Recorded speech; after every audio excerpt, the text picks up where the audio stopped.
Hey, what's going on, everyone? Welcome back. I'm your host, DevilCat, and we have a special live stream tonight. I've had a couple of hiccups there. I apologize for that, but hopefully we're right back on track. Hopefully my mic is now working, but we are, again, doing a special live stream tonight. I am going to go over the top 10 greatest Capcom fighting games of all time. Now, this is just my personal list. It's not any type of official list or anything like that. Again, my personal opinion, just a fun little list and everything to put together. But I did hold a Reddit poll over on the fighter subreddit, and everyone casted a vote, and there's some definitely interesting picks in there, and I'm sure there's going to be some interesting picks for my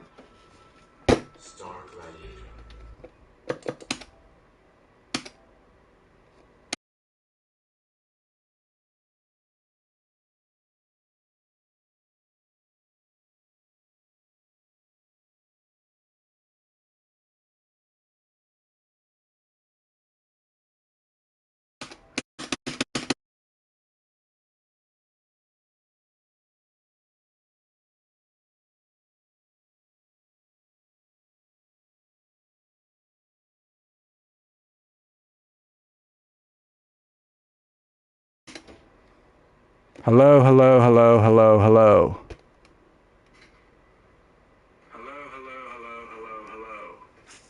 Finally. Oh my lord. Okay, guys, we are restarting this. It was being very, very weird, guys.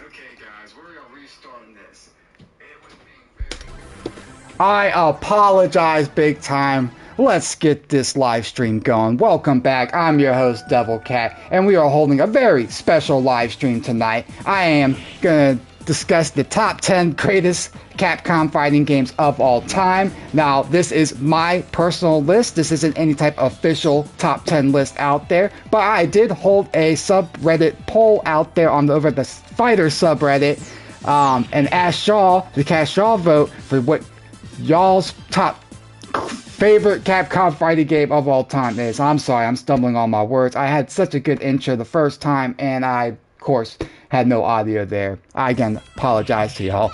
Right now, if you're seeing the stuff behind you, these games didn't quite make the list, but I did want to give like a quick, little small honorable mention to them. They're some of my favorites.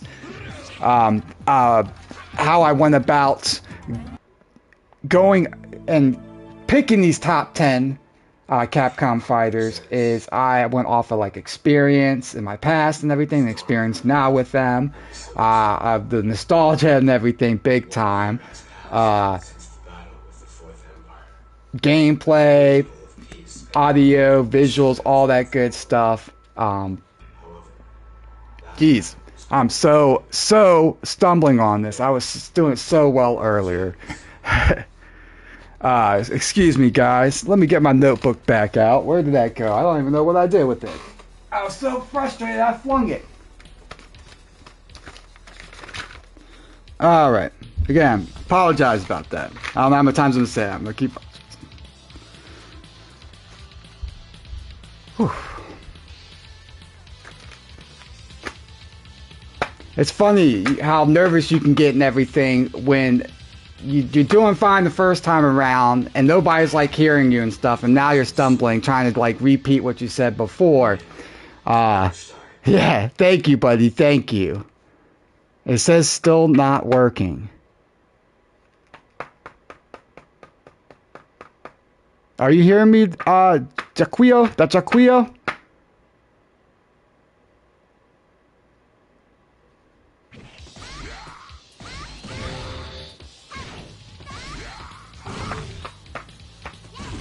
Okay, just making sure. Jesus. We good now. Okay. Whew. That was frustrating. Very, very frustrating. I had everything timed right. I thought, again, I had everything plugged in right. I switched everything over to my stick because if I had the controller in, everything would eventually cut off if I'm not, pressing any buttons. Because all of this I have pre-recorded, all this footage and everything I cut up and edited for y'all. Yeah, I hope y'all enjoying everything. Star Gladiator, amazing game. Haven't quite put enough time into it, so that doesn't quite make my list or an honorable mention, but I did want to give it a little bit of spotlight because it is quite awesome, and I just started playing it, so... Yep.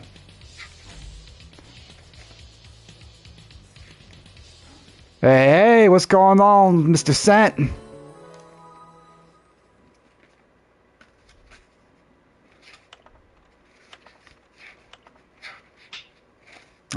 Power Stone. Strong believers of superstition and legend, adventurers seek the world for fortune and glory and a legendary treasure which has... What an amazing game on the Dreamcast. I got this on launch for the Dreamcast back in the day, and it blew me away. The second one even more, I guess. As a kid, I loved the kind of like party aspect and the 4 players, and I thought it was nuts. Now that I'm older, I appreciate this game much more for its competitive side of it, being just the 1v1 nature of it and everything. It's great. But when we got on a Dreamcast back in the day, I played this game so much. So much. It was amazing. Amazing times.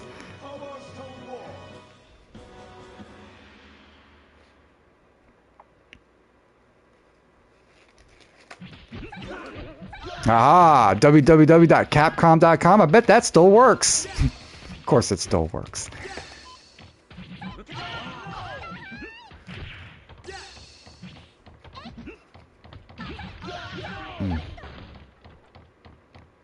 And it's crazy, I didn't even know this was an arcade game back in the day. I never saw it in any arcades that I grew up in. I just thought it was strictly a Dreamcast, you know, like exclusive launch game, and then of course the second one came out later, and I thought it was exclusive just Dreamcast or Sega.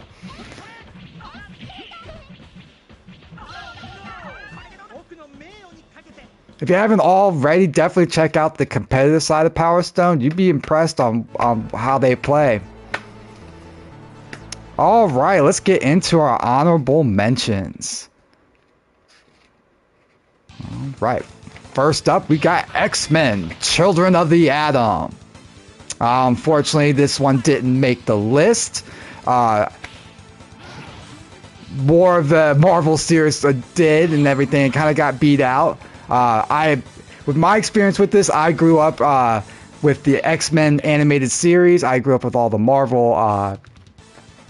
Marvel series and everything that were on Fox Network. I had the comics, I had video games, I had toys. I was just Marvel, X-Men, and everything fanatic. And so the first time I saw this was on the Sega Saturn, and it absolutely blew me away. The animations, the music, the gameplay, it was just awesome, pure awesomeness.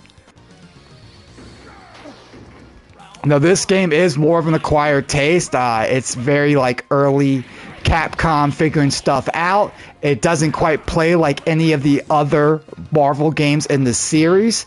But it is so good once you get the understanding of it. I think a lot of people pass on it and don't think it's that good because they don't quite understand how to play it and everything. There's certain ways to play it.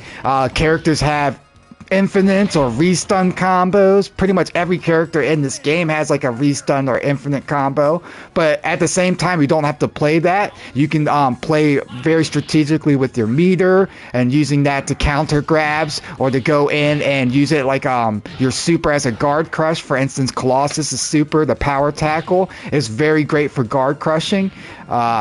Yeah, toss him. Oh, you missed. You missed Colossus. You missed the power tackle. But if, like, say you're getting hit by Berserker Barrage by Wolverine, you can use that as a guard crush instead of, you know, saving it to counter grabs. It's just, this game is awesome. Pure awesomeness, but doesn't quite make the list. Alright, the next honorable mention, if you haven't already guessed it, it's Marvel vs. Superheroes. Marvel Superheroes vs. Street Fighter. I'm messing up the title. Oh man, this game.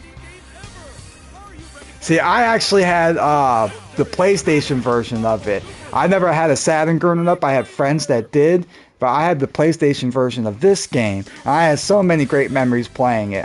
of course, it's not quite the arcade version of it, and so in a way, my memories and stuff of it are kind of tainted because of the PlayStation version being not so great.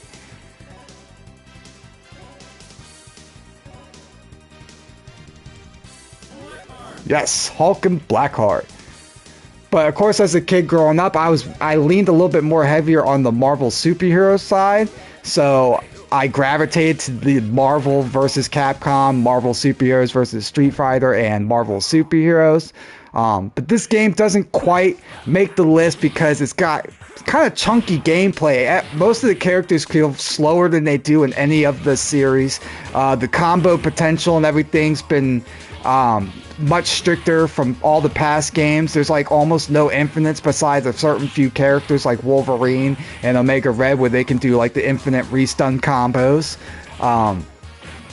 But what's amazing about this game is the anime vibe and aesthetic of it, and all the bonus characters. Man, I love the bonus characters in the game and the introduction of them, like the palette swaps and everything. Even, what was his name? Nakumaru for the Saturn version, or not the Saturn, the Japanese version of the game. Very, very cool.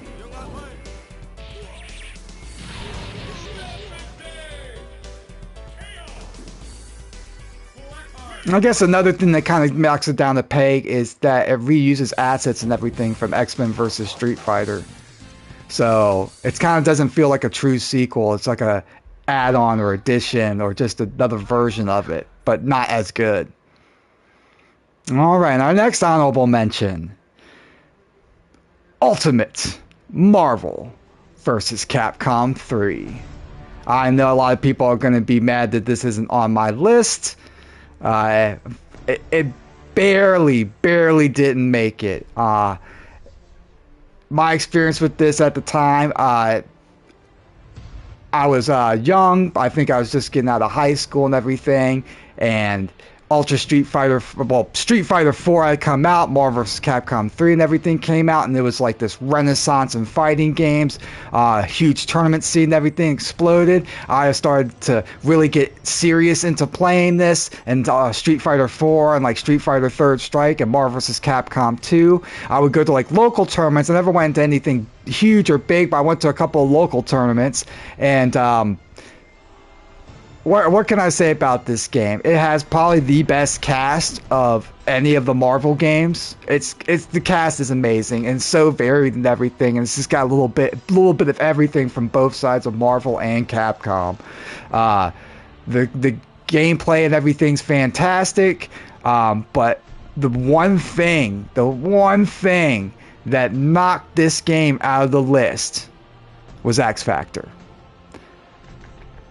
I cannot stand like comeback mechanics that are so severe, like they're so strong that they pretty much that's what matters in the match. Like that's what determines the outcome almost like 99% of the time.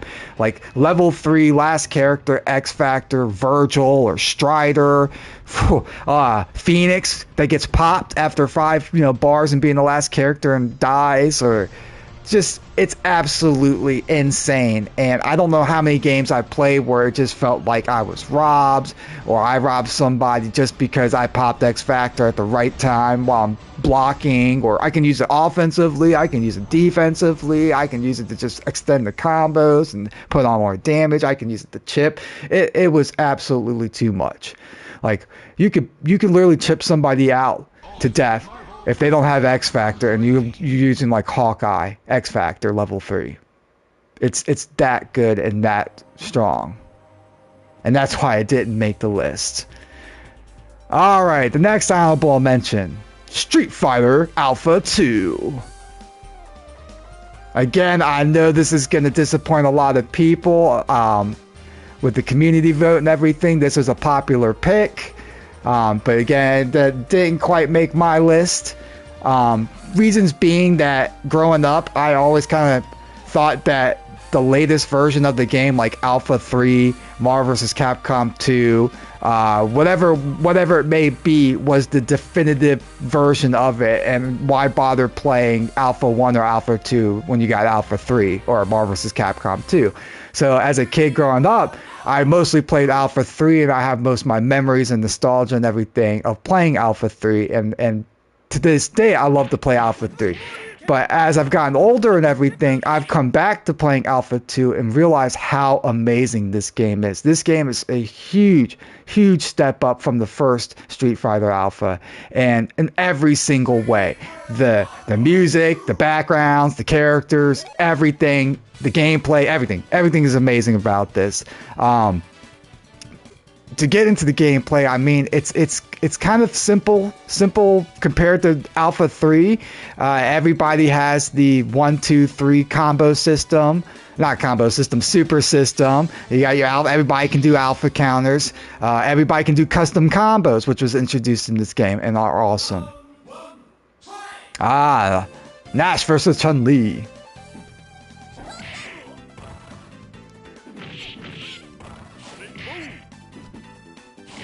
But yes, just coming from the first alpha, this game was just leagues ahead of it.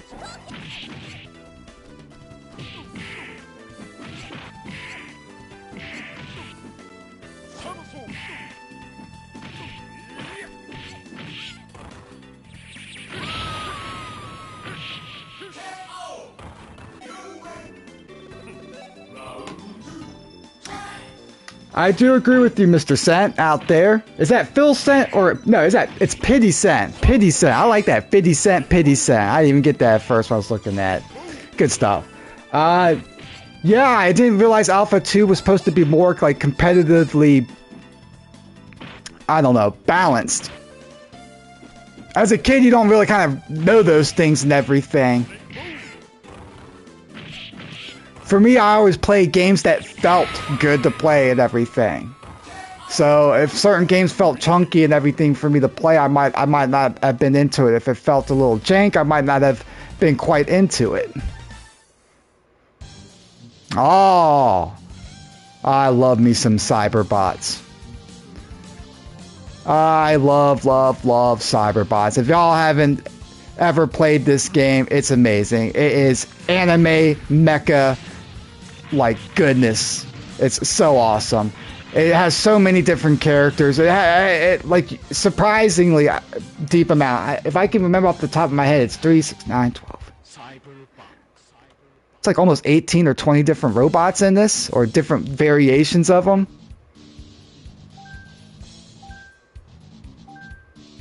But very, very slept on gem. Now this is one of those games I passed over as a kid and everything.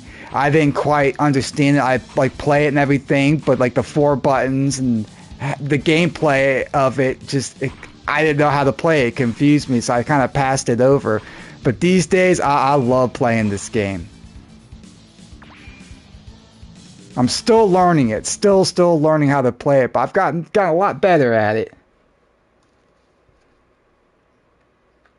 But just the animations and stuff, the backgrounds, how it's just so cool. It's like...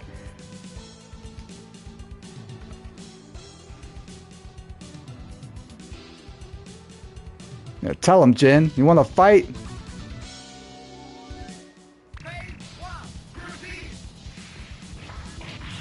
And these backgrounds. This is like one of my favorite stages. It's great that we got on the first one. There's like a helicopter, I believe, that flies around the building.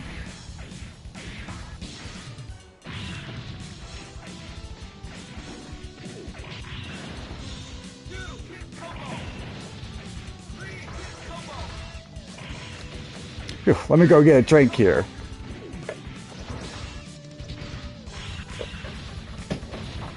Whew.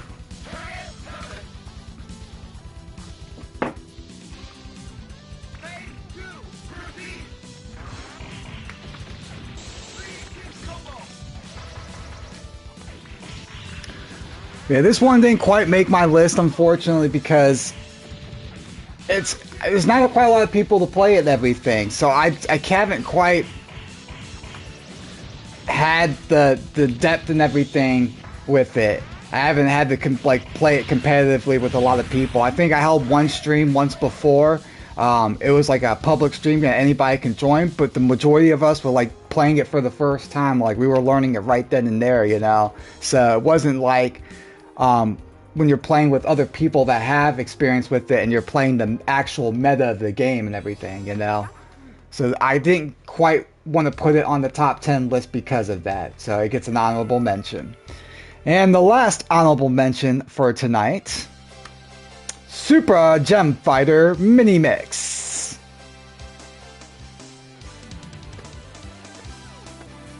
I mean, what can be said about this game? This game is like Easter egg Capcom the game. It's got so many references and everything.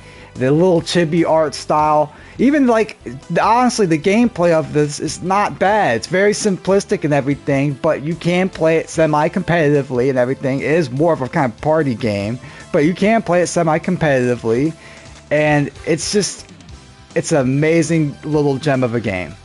It really is. This is another one, as a kid, I kind of passed over and everything growing up.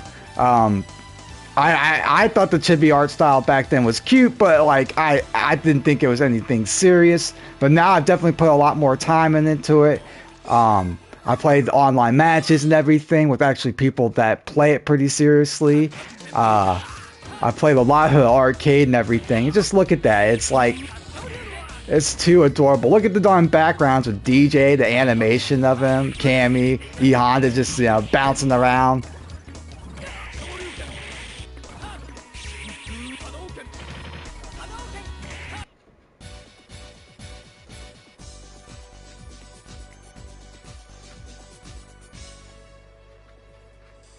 Yeah, get him, DevilCat.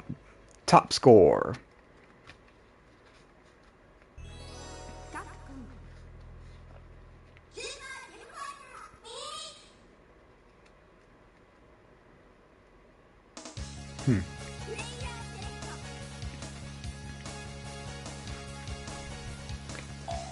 I mean, look how adorable that is. That's just like crazy, crazy adorable. Look at Kuba. And it's cool, like Chun-Li, when you play with her, when you're doing certain combos, she'll turn into like Jill from Resident Evil, and like Felicia will turn into different characters as well. All the characters pretty much would do that. But hey, let's get right into the top 10 with number 10. Yeah, I know this is a bit of a hot take, and it's kind of low on the list for most people, but number 10 is Capcom vs. SNK 2.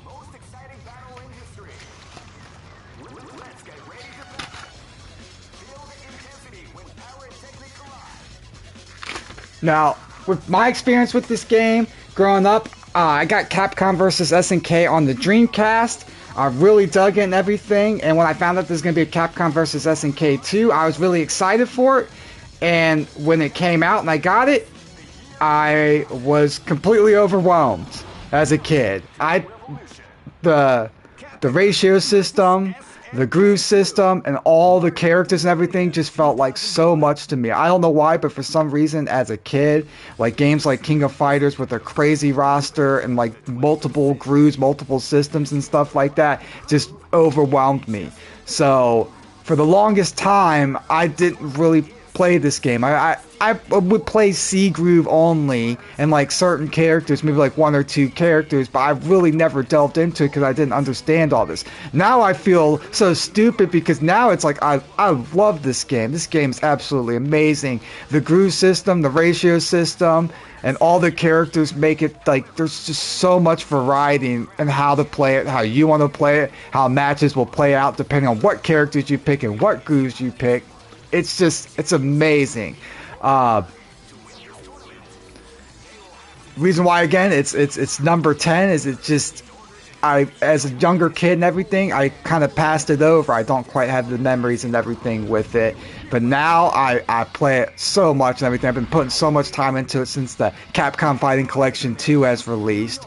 I was playing on Fightcade a little bit prior to that. But yeah, now doing Capcom vs. SNK 2 EO, it is... This is gonna be a match to It's been a lot of fun. Of course, the music in this game is great. It's got a few stages. I think it's like what, only 6 or 7 stages, which is unfortunate. They are cool stages, but you will see them like all the time. Again, thankfully, all the music in all the stages is great.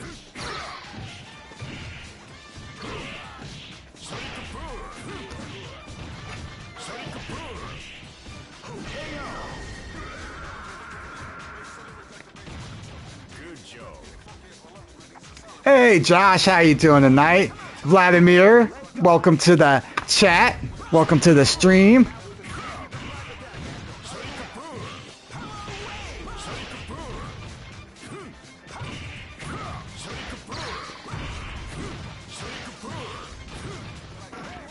To answer your question, Josh, when I was recording this, no, I do not have it on hardest difficulty. I think it's on whatever the default difficulty is. I've never changed it, so it's probably like 2 stars, 3 or 4 stars, something like that.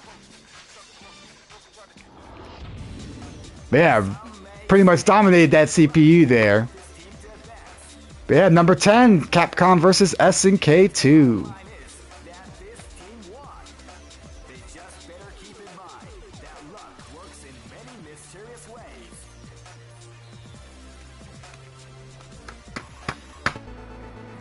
All right, number 9.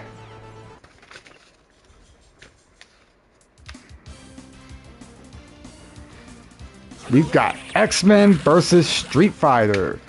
So X-Men Children of the Atom didn't quite make the list, but this game did. I remember the first time seeing this in the arcades, it just blew me away.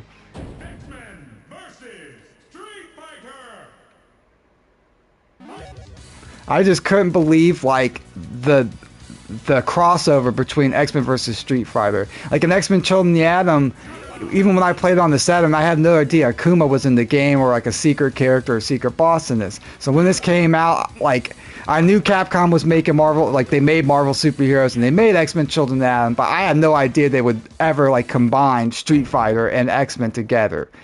And what a great combination that was. This game is just, the gameplay is so good.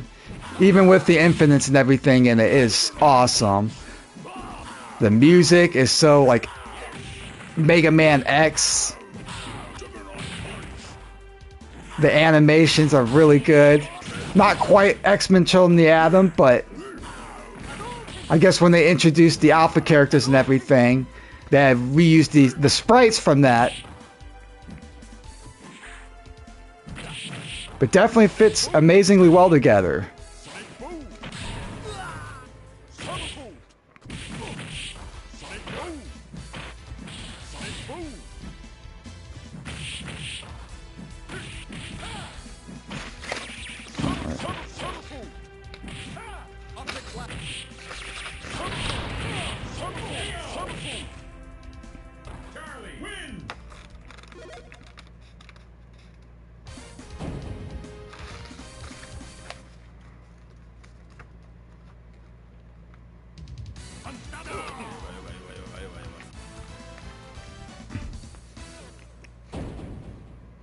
Yeah, I think what I like the most about this game is the combo potential and everything.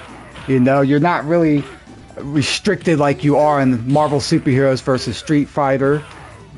You can like do infinites and characters just have a lot more. The speed of the game is faster. The tag mechanics are very basic. You just tag your character in and out. There's no assist or anything like that. But you know, sometimes having the simple gameplay and everything is not a bad thing. Yes, get him, Juggernaut.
There we go. Very nice.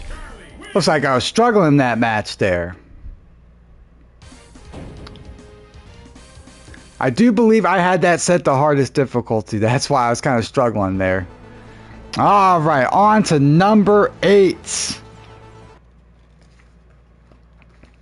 Oh, we have a classic. We have Super Street Fighter 2 Turbo, the Anniversary Edition. Or, I guess it goes by, what? Street Fighter 2 Hyper Fighting Anniversary Edition? Now, with Street Fighter 2, this is a game that back in the day, I think everybody had. I had it on the Super Nintendo. I even had it on the Sega Genesis. I had it on, I believe, the PlayStation as well. It's just, for the time and everything, I was really into like Marvel vs. Capcom, fast-paced games, tag fighters and everything. So I played Street Fighter 2, but I thought it was a little too simplistic and everything. So I always played the earlier versions and never played Super Street Fighter 2 Turbo. I always kind of passed that over and didn't realize it was out there, like that was a thing. Until I got older, when Super Street Fighter 2 Turbo HD Remix came out for the Xbox 360. When that came out around the time Street Fighter 4 and Marvel vs. Capcom 3, I got into it and realized what exactly I was missing. And then later on, I won't say find this, but I had the Xbox version of this game that came with Street Fighter 3 Third Strike. It was the 15th Anniversary Edition collection. I did not play that at all. I always just went straight to Third Strike because I thought it was an earlier version of Street Fighter 2. Now it's become definitely one of my favorites. I love to play this anytime. It never gets old. It really doesn't. The music, the characters, everything about this game is so iconic and nostalgic. I have so many good memories and everything from the 360 days of playing the HD remix, as of lately playing this on the first Capcom Fighting Collection, the Hyper Street Fighter 2 Anniversary Edition. Very, very solid. Uh-oh, Dawson Stage. Shoot, you couldn't go into an arcade at all without hearing these darn elephants.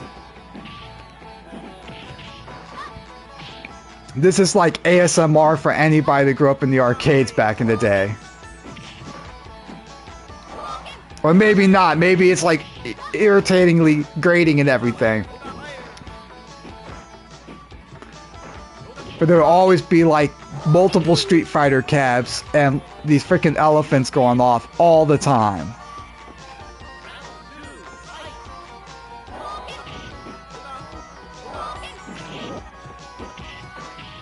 Man, again, this game is just so iconic. And when it came out, the original Street Fighter 2 World Warrior, when that came out, it absolutely just took the world by storm. I mean, they got movies and everything out for it, for crying out loud. It was that popular. And of course spawned multiple sequels. Alright, we're on to number 7. Number 7 for me is Ultra Street Fighter 4. I mean, come on. This is the game. This is the comeback GOAT right here. This game put Capcom back on the map again. This pretty much, it didn't start the competitive scene, but it started the competitive scene. It's and what we see with fighting games now and the FGC. Like, everybody was playing Ultra Street Fighter 4. Didn't matter if you liked Smash, didn't matter if you liked anime fighters, tag fighters, everybody was playing this game. For me, I mean, it got me back into playing fighting games hardcore. I went through maybe a huge lull of like playing shooters and Halo and everything else. But when this came out, with Marvel vs. Capcom 3 and Super Street Fighter 2 Turbo HD Remix, it was an amazing time. I loved watching tournaments. I would watch them all the time. I watch Evo. I watch Combo Breaker. What is it? EWC? I can't remember all of them at the top of my head. They have changed names over the years now. Frosty Faustings and everything. I believe they were running tournaments back then. Again, they've changed their names a lot over the years, I feel like.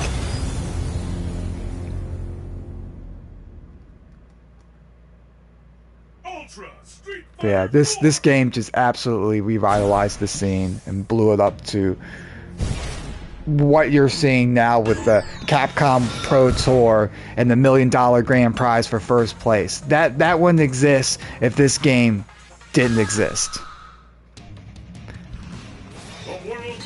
I mean, look at this freaking cast, man. That is... I went a little quick. Come on. You DevilCat, you should have slowed down. But that cast... this game has the greatest cast of any Street Fighter game. Street Fighter V is kind of close, but the gameplay of Street Fighter V for me kind of holds back that cast. Alpha 3 is another close one that has a great cast. Street Fighter 6 again is not quite in the running for this. It's not finished, but I feel like Street Fighter 6 is definitely going to be a game that would break a top 10 list for me once it actually finally finished. Oof. Get him, Dudley. Man, my favorite player to watch back in the day, and still to this day, is Smug. And that's why I made Dudley starting off this game. I got it right around the time Super Street Fighter 4 released, and the arcade edition, or the arcade edition, everything that released. Great time. Yun and Yang were a nightmare though, and Evil Ryu and Evil Akuma, or Onai, whatever frick his name was. That's all you would see online back then.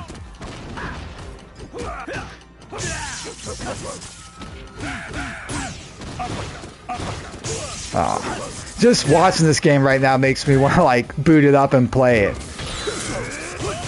Yes! Nice finish, Dudley. Nice stuff. You win.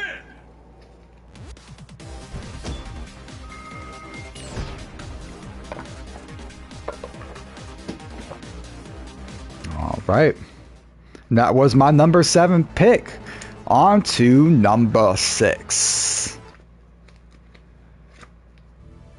Alright, we got Marvel Superheroes. I know a lot of people are probably surprised this is on my top 10 list, and this is as high as it is on my top 10 list. And my reasoning being is this is the first game that I actually saw of the Marvel series as a kid. It was at my local skating rink up the road. Whenever we would go on like school trips and everything in elementary school, this cabinet was there with, you know, obviously like skee ball. I think maybe there was like a pool table and some other games and everything, but Marvel Superheroes was there, and all of us wouldn't even bother skate and everything. My brother sometimes would take me and he would want to play on the cabinet. I would literally just be playing this game nonstop with my friends the whole time I was there instead of skating. It had such a profound effect on me as a kid. I would literally go around with me and my friends. We would go around and like pick up sticks and everything and pretend they were guns and the proton cannons and be like, proton cannon! And we would grab trash can lids and everything else, pretend they were shields and throw them around saying shield slash and final justice and charging star and the Hulk smash. I mean, I would literally just... And it was at the perfect time, too, because I was already watching all the Marvel shows that went on Fox Network, the X-Men animated series. I was already familiar with the Infinity Gauntlet storyline. I knew about, like, Silver Surfer and Thanos and all that. And I was so already into it because I had the comics. And so this game just, like, the fact that it played out that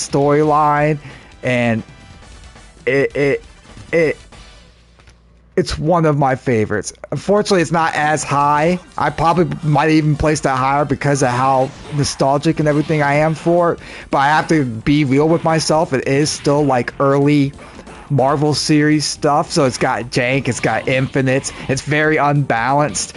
Characters like Hulk, Juggernaut and stuff, they're low tier. Well, you got characters like Spider-Man, Iron Man stuff that have infinites and pseudo-infinites and restun combos. Yeah, and then of course the gem system, that's very interesting, where the gem systems give you certain power-ups depending on which one you're using at the time. Like Spider-Man right now has the power and the oh my god, I can't think of what the other one is. It's the soul? No, that's not the soul. Space. I can't remember what one that is. But yeah, it's got the gem system, which is very interesting. And they tried to bring it back in Marvel vs. Capcom Infinite, but not quite to the same effect. And I didn't quite like what they did with that in MVCI. I think a lot of people didn't like that game overall. But it's not a bad one. I think that's good. Good one. But back to Marvel superheroes. This game is just the music, the characters. Again, I was a more of a like Avengers, Marvel superheroes kind of guy over X-Men. So this game just captured me. It captured my imagination like nothing else. And this and like Marvel vs. Capcom 2 are the reason why I am a Marvel fan to this day. For sure. Number 5. Number 5.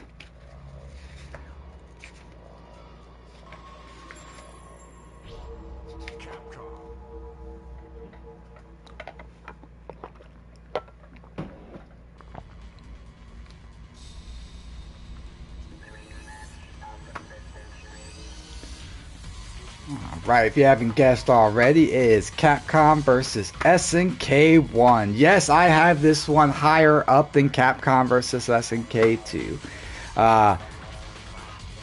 From before I was talking about Capcom vs. SNK 2, I got this on the Dreamcast and it absolutely blew me away. I couldn't believe Capcom and SNK had a crossover. Like, I have played King of Fighter games, I have played some of their other SNK fighting games like Last Blade and stuff, but I wasn't all too familiar with all of them.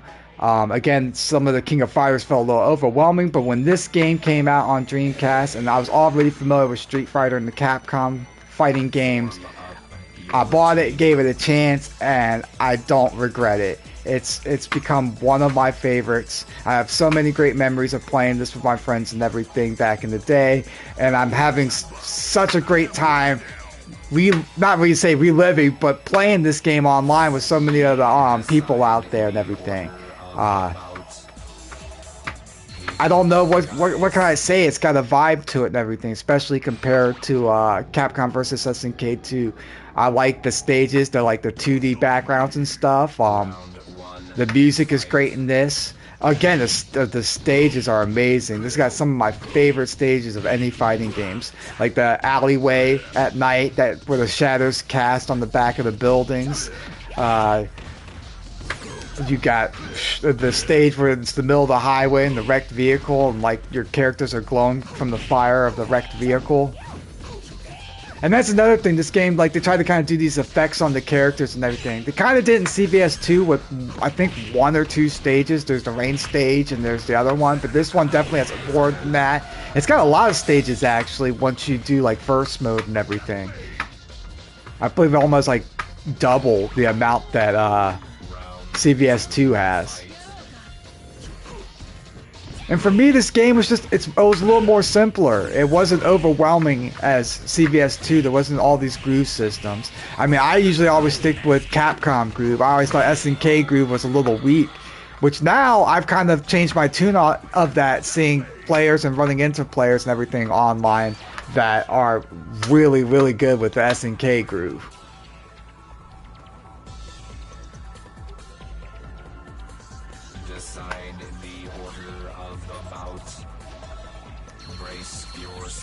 Yeah, I've really been enjoying streaming this one here a lot lately.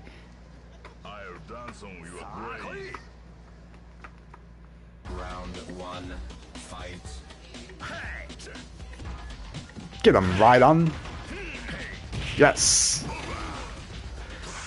And man, I don't know what it is, but having that role in a grappler is just so satisfying. It's my favorite versions of grapplers.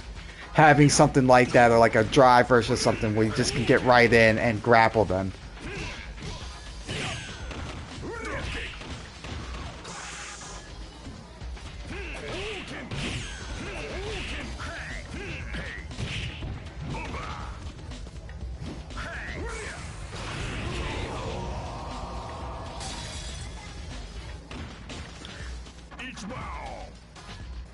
Yeah, the nostalgia is very real on this one for me, guys. A lot of good memories staying up late and everything, just playing this on the Dreamcast. And of course, I got later on in the GameCube, I got the, where is this one that came on GameCube? No, it was, sorry, CVS 2 that came on the GameCube. I got that one too as well.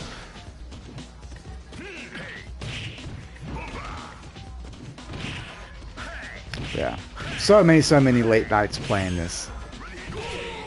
Just trying out all the different characters.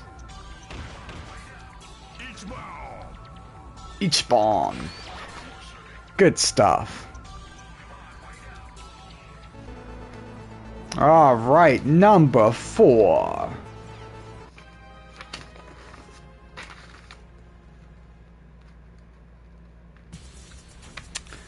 Street Fighter Alpha 3. Most specifically, Alpha 3 Upper. Now, I know most people will say, what? Not Max? Yeah, I actually like Alpha 3 Upper out of all the versions the best. I like the added characters and everything, the rebalance and everything. I actually kind of prefer over the busted I-ism. No, I won't say I-ism, sorry, V-ism. V-ism that you see in most vanilla Alpha 3. Now, don't get me wrong, vanilla Alpha 3 is great. Alpha 3 Upper takes the cake for me. For Alpha 3 Max, I understand it has all that single player content and the extra 4 characters, but I don't really care for the extra single player content. I've never really been a single player content kind of guy when it comes to fighting games, as long as it has a solid arcade mode and has online matchmaking, especially now that I'm older, now that fighting games have online matchmaking. Yeah, as long as it has a decent arcade mode and online matchmaking, that's all that matters to me. It doesn't even have to have training mode. I'll just play arcade mode and ranked matches and stuff all day long. But this game, like Alpha 1, Alpha 2, I passed right over. When I saw Alpha 3 for the first time in the arcades, I instantly loved this game. This was my Street Fighter game. Like, I passed over Street Fighter 2, kind of. I passed over the first 2 alphas. But this one, I was all in. I had this on PlayStation. I had this on Dreamcast.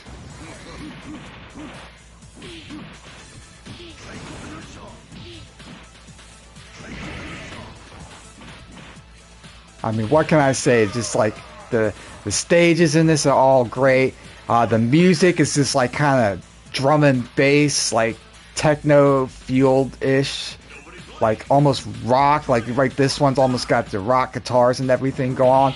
It was very kind of different from Alpha 2 and Street Fighter 2 prior. It definitely had a vibe to it, similar to something like Third Strike.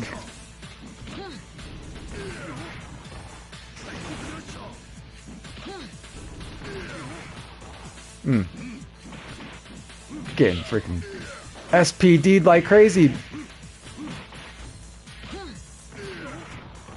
Nice running bear grab. That hurts.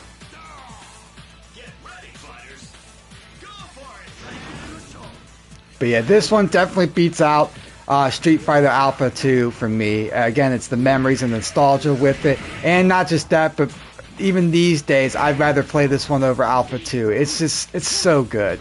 There's so much variety to it with the X-ism, A-ism, B-isms, Even with Alpha 3 Max, there's the I-ism, which is a little bit of everything-ism.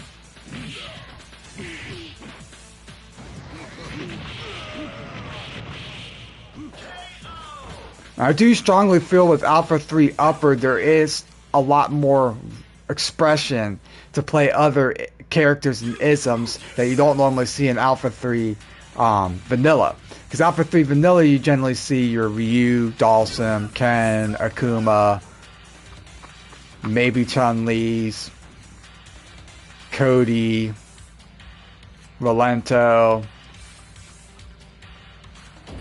I think that's about it, like competitively wise, and it's almost all V-isms. You know, every character is V-ism competitively.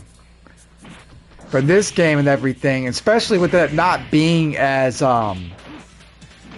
like solved or played, the word, that it's like we're learning the meta. Even this day, we're learning the meta of Alpha 3 Upper now. All of us guys that are out there playing this game. And it's been a lot of fun, you know. It's been a lot of fun uncovering what's really good. Like in this game, M. Bison is ridiculously good. Of all the players I've ran into and everything, I would say he is top 3. Aism, M. Bison is top 3 in this version of Alpha 3. For sure. He is so good.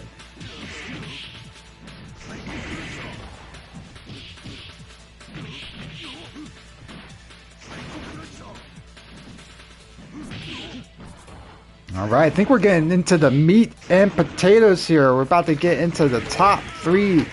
My top 3 Capcom fighting games of all time. Hey, there's somebody who could stop this fighting machine. Alright, number 3.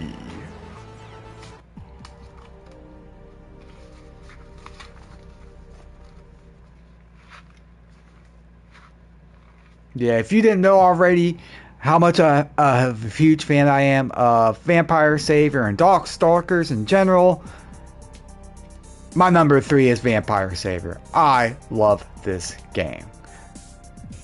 I mean, growing up in the arcades, I wanted to play Marvel vs. Capcom 2 or Street Fighter Alpha 3. But they were popular cabinets. A lot of times there'd be other kids and stuff playing on them. So when they were occupied, I would find another cab to play. And this one always, like, it just, I gravitated towards it. And, you know, while they were busy playing on those cabs, I would come over and play Vampire Savior. Because a lot of times nobody was playing this game. And I just go through the arcade mode, and I started to get better at it. I started to understand the mechanics of it more and more and more, to the point that I eventually started going to the arcade to play Vampire Savior and passing over Marvel vs. Capcom 2 and Street Fighter Alpha 3, even though those cabs were open. That's how much I just love this game. It's like the characters, the animations, the backgrounds, the music even. It's like it's not anything head bopping or anything. Like they're not like, I don't know, like, what do we call it, fire tunes or anything, the OST, but it absolutely fits the vibe of this game and the tone of it. I mean, I cannot really express how much I love this game. I have a arcade 1-up Street Fighter 2 Big Blue cabinet just for this game, just for Darkstalkers. It has Street Fighter 2 Hyper Fighting Championship Edition Super Turbo on it, but I bought it for this game. I have the Capcom Fighting Collection on multiple consoles, just because it has this game on it. I have portable emulators and everything just to play this game and stuff. It's that huge of an effect on me growing up as a kid. Even to this day, you slap all of the other games I had on this top 10 list and the honorable mentions in front of me, and you put this game in front of me, I'm gonna choose this one over them, for sure.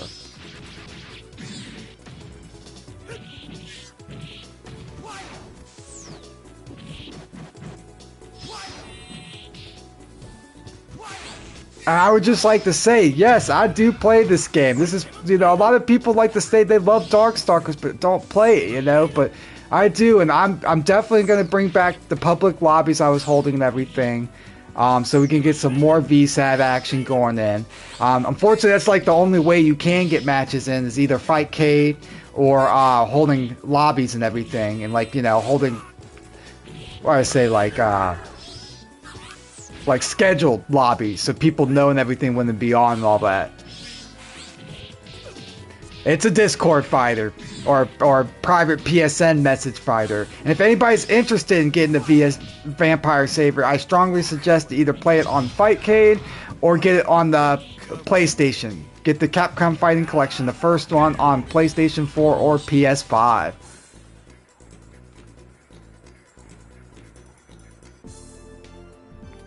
That it has the biggest player base out there. I mean, it's not huge player base, but there's at least good 10, 20, 30 of us playing this game still pretty seriously and competitively. Yeah, it's on the Capcom Arcade Stadium. They've released it quite a few times.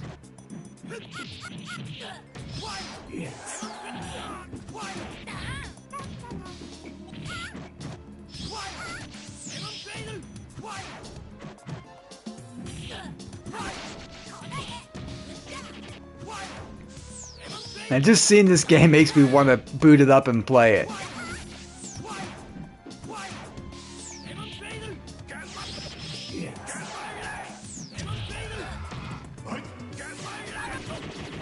Nice block.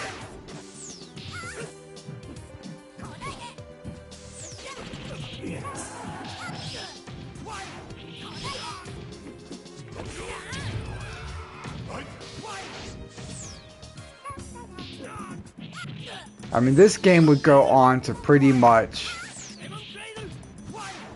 like influence all like anime fighters. Like even the Capcom later tag fighters and everything take from this game. You have the chain combo system, just the fast pace of it. You have like the push blocking and everything, using your meter for like multiple supers and multiple things. It's just guard cancel, guard break. Well, it's a guard. You can't. I guess it is a guard break. Get that guard break move in this. It's just amazing.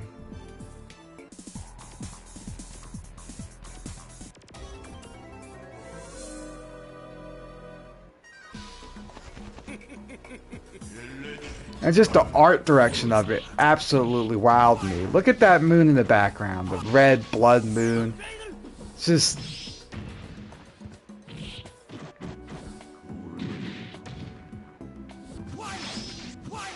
This game is a vibe for sure.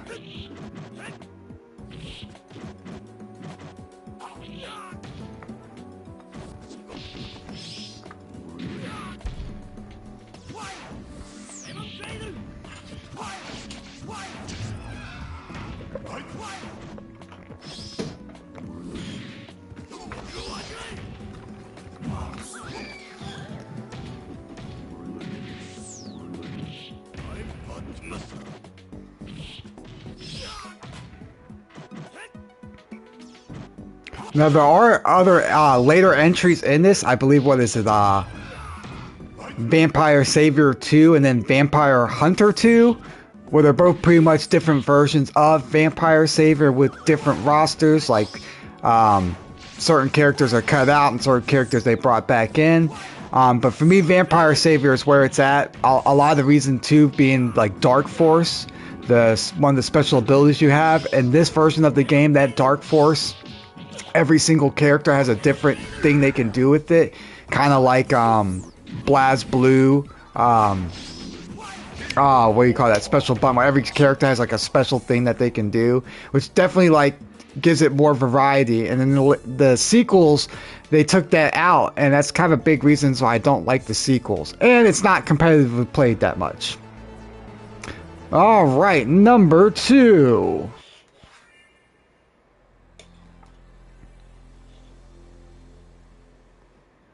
I mean, come on, it's the GOAT. I have to have Street Fighter Third Strike up here. It almost made number 1. Almost made number 1, but it got beat out. But what can I say about this game? This game is so darn good. Even as a kid, like, I could just feel, hear, and see, like, how great this game is. It felt so darn good to play. My first experiences with it was my cousin. He was into MAME emulation when it was like first originally a thing, right around like the PS2 launch and the end of the Dreamcast. And when MAME emulation started becoming a thing, he had a whole computer dedicated to a MAME emulator. And when I came over to visit them one year, I got on that thing pretty much like the whole time I was there. And I play like Street Fighter Alpha 3 because I was familiar with Street Fighter Alpha 3 and everything at the time. And I saw like new generation cabinets at my arcades that I would go to, but nobody would play on them. And then every time I walked by, I'd go buy them. It didn't feel like Street Fighter. And with Street Fighter Alpha 3 being there and everything, I always pass over new generation. But then, like I said, I was at my cousin's. I was messing with the MAME emulation, and I was playing Alpha 3 quite a bit, and I got bored of it. And I was like, you know what, I'm going to try out Street Fighter 3 because why not? I'm bored. I always pass up in the arcade. I went straight for Third Strike because I was always, as a kid, thought that the latest version of the game was the best version, and there was like no point in playing any other version, you know? So I went straight for Third Strike, started up, and I was like, holy cow. Like, why was I passing up Street Fighter 3? This is better than Alpha 3. Like, why is this game so darn good? It just, I don't know how to explain it, but it felt more fluid. Everything seemed to combo into each other. The music is amazing. Like, all these tunes to these day, I hum them. I have them on like repeat. I'll pull up a YouTube playlist and everything just to listen to the soundtrack. It is so darn good. The characters and everything have like really grown on me. At first, I was one of those people, one of those kids that when I saw it, I thought these were a bunch of weirdos and oddballs. But now they are some of my favorite characters of the entire series, like Dudley, Alex, Ibuki. I really like Remy. I love my charge characters and my Sonic Booms and Flash Kicks. So Remy really was a standout for me. Man, look at that. Look at that animation on this game. Like, it's so timeless. This is easily one of the best 2D sprite-based fighting games out there. Or best looking. Best looking and best playing, easily. And best sounding. Like, it's all across the board. It gets S pluses. For sure. And even to this day, like, as much time that I put into this, I quite literally have been playing this game for 20 plus years. And I am still, like, you know, learning new stuff, getting better at it, getting better with pairing, all that good stuff. It's just like, it never feels like you're ever not learning something or getting better at this game. The skill ceiling is astronomical, and just the mind games behind pairing and everything it never ends. It just really doesn't end.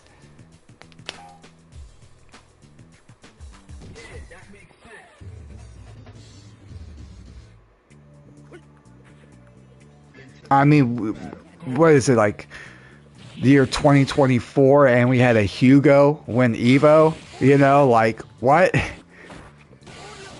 I think we had a Ibuki win the prior Evo, or I know that I've seen a Ibuki and everything win big tournaments. So it's like, even to this day, like the meta is kind of changing. Like Denjin Ryu has become very, very strong.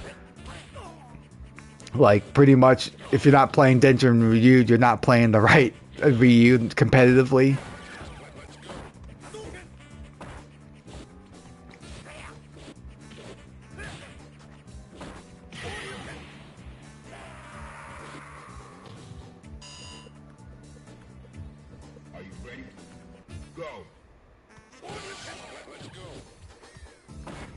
But yeah, a lot with my list and everything and how I determined like what place everything went at, which was really hard.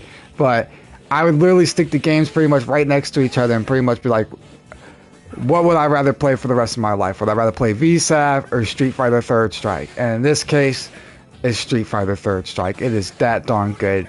I love Vampire Savior. I'm sorry to do that to Vampire Savior, but I'm choosing Third Strike.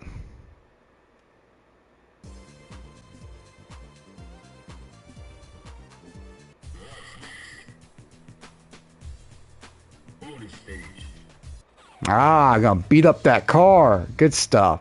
I like that I brought that back too from like Street Fighter 2. Because you didn't have that in Alpha, the bonus stages, but this has the beat up the car and the parry the basketballs. It's always a little good quick break, you know, in between all the matches during the arcade ladder.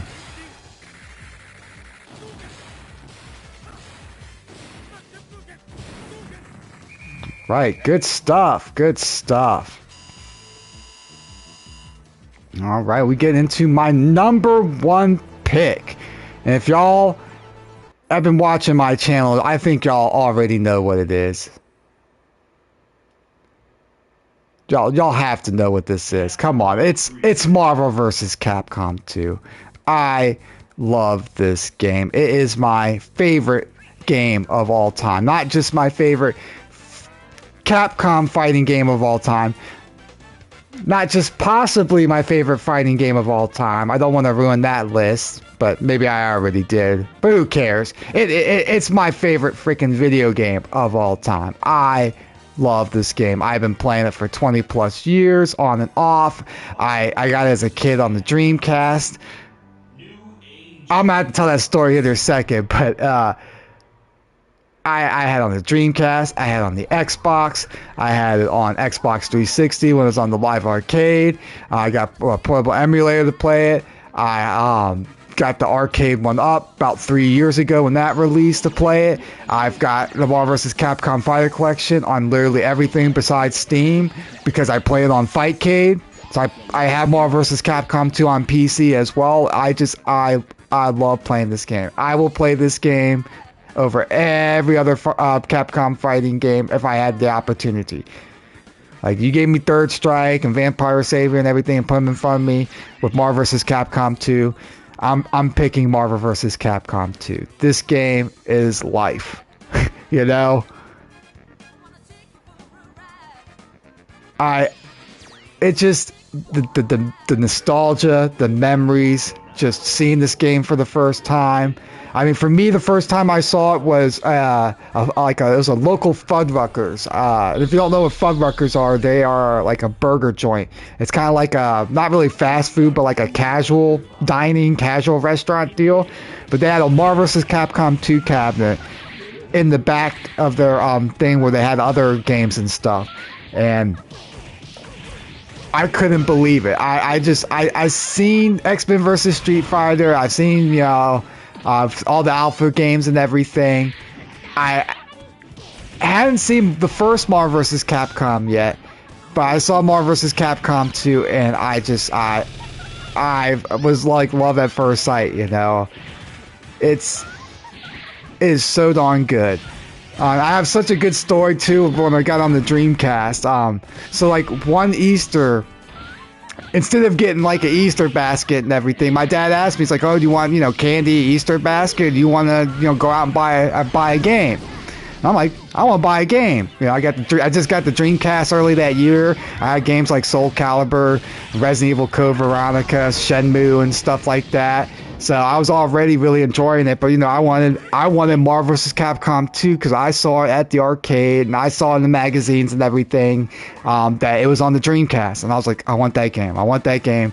So we went to the local video store, like the mom and pop ones, and they were my dad was able to buy them. I guess most people probably were able to buy stuff from them, but he was like, "Hey, I want to buy one of your copies of Marvel vs. Capcom 2," and he was like, "Oh yeah, sure." And I got that instead of the Easter basket, and I have so many memories as a kid and everything, with friends and everything, just playing this all summer long, all winter and everything, just non-stop, into the late nights and everything, playing this game, unlocking all the characters, getting another memory card, unlocking the characters on that one as well, just in case I had to like take that memory card or take the extra stuff to a friend's house to play it and everything. I just love playing it so much that I even deleted the memory save just to unlock the characters again. Like, it was just very, very awesome time as a kid and everything. And then later on, you know, over the years, I got on the Xbox. It was good there. The Xbox version was. I've heard the PlayStation 2 version isn't that good, but the Xbox version was pretty solid. Emulation version of Marvel vs. Capcom 2. But when it came out on Xbox 360, I was all in on that, man. I was playing online. I ran into people like Justin Wong that absolutely wiped the floor with me and everything, because I was still at that time not quite as good, but getting better. I was actually starting to understand the meta, because of course as a kid, we don't understand the meta and all that. We just play with our friends and all that, and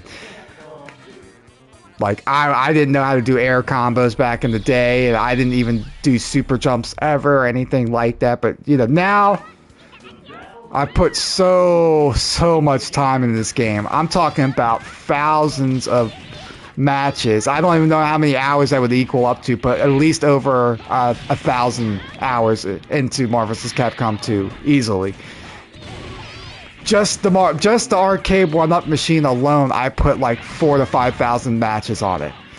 And on that machine, like, it had like a bug or something with it where like so many of the matches after like 3 or 4 matches, like if you play a set with somebody, wouldn't even count. It wouldn't even like tally up or whatever you want to call it.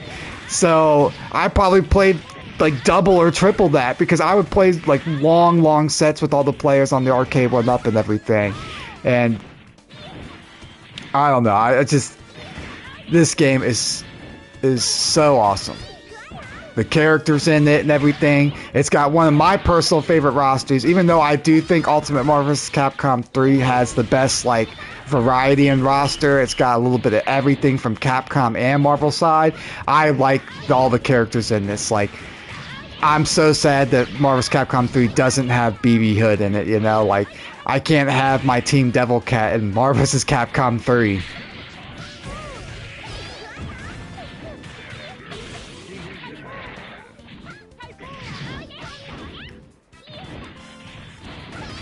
I see y'all in the chat. Yeah, y'all had it also on the Dreamcast. I mean, if you had a Dreamcast back then, this was like a like you had to have this game.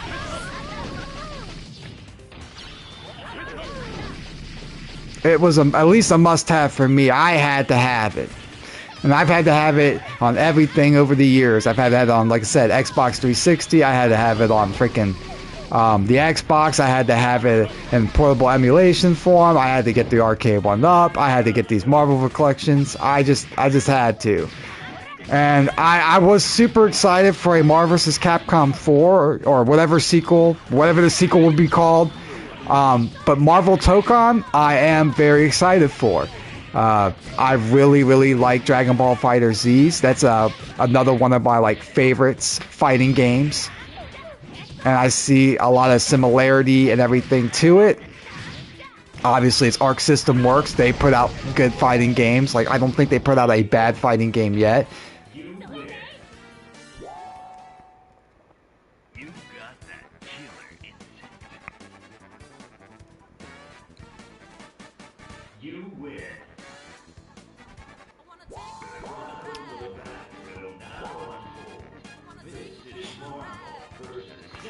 Yeah, for me, it's the GOAT. It's the greatest of all time.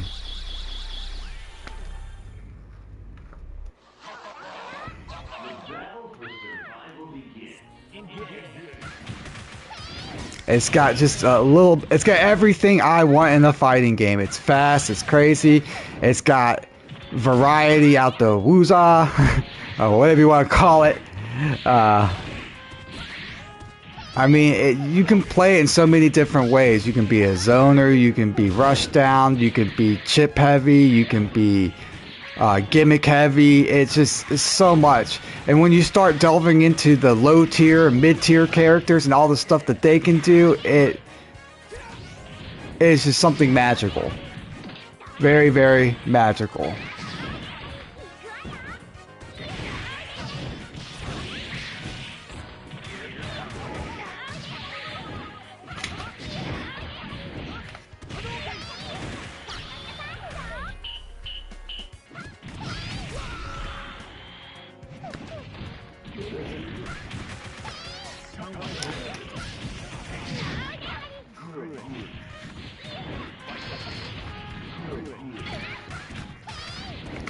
This game has just the right amount of depth. Just the right. It's not too overwhelming. It doesn't have the groove system of like CVS2. Like, I couldn't even imagine if this had something like that. Like, Skullgirls is already like pushing it with like the ratio system, and also be able to choose whatever assist you like for your character to do. So like any normal or any special move that your character can do can be your assist in Skullgirls. Like, that's pretty cool, but that doesn't feel quite overwhelming. But if, like I said, if this game had like a groove system, I think it would have been a little too much. But it's got just the right amount of depth with the variable assist and everything, being able to choose between the three of them, which a lot of times usually there's like one assist that's always like the right pick. But then you have certain characters like Juggernaut or something where they have like 3 really good assists and they all work in different ways. Or other characters like Hulk and stuff where actually their 3 assists are pretty good, but you have to use them in 3 different varied ways. But then you also have other characters where, like Psylocke, for instance, where it's all about her anti-air assist. Or Cyclops. Well, I guess Cyclops is Hurricane Kick is not that bad. It's a good combo extender.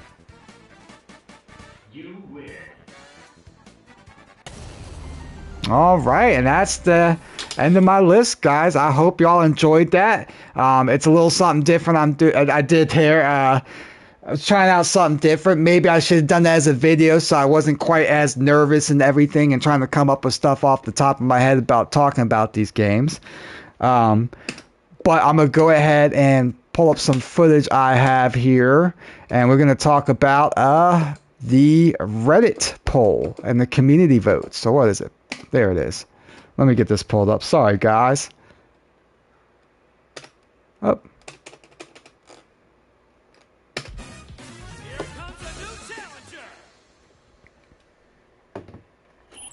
Yeah, I'll just go back over the top 10 I had there for y'all guys. Number 10 was Capcom vs. SNK 2. Number 9 was X-Men vs. Street Fighter. Number 8 was Super Street Fighter 2 Turbo, specifically the Hyper Fighting 15th Anniversary Edition. That's my personal favorite. Also, honorable mention to HD Remix. I really, really liked HD Remix when it came out at the time. Number 7, we had Ultra Street Fighter 4. Number 6, we had Marvel Superheroes. Number 5 was Capcom vs. SNK 1. Yep, the first one did beat out Capcom vs. SNK 2 on my list. Number 4, I had Street Fighter Alpha 3 Upper. Number 3, Vampire Savior or Darkstalkers 3. God, I love that game.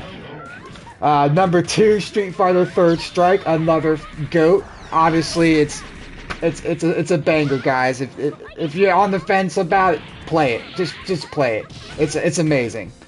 And number 1, my all-time favorite video game of all time, Marvel vs. Capcom 2. Like, I had no doubt in my mind that was number 1.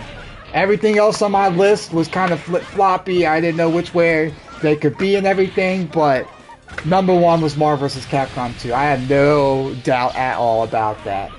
I love this game.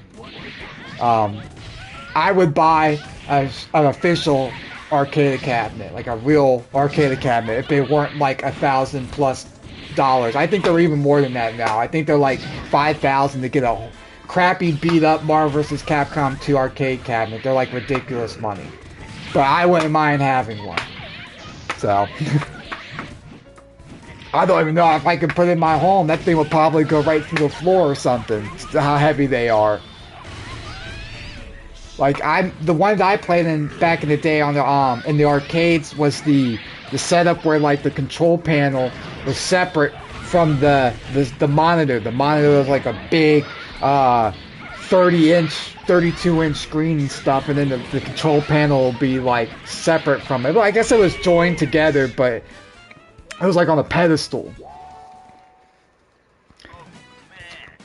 I'd love to have one of those cabinets that are like that. I think a lot of times they repurpose those cabinets back in the day, so they'd be like Street Fighter cabinets or old Marvel superhero cabinets and stuff like that that they just repurpose.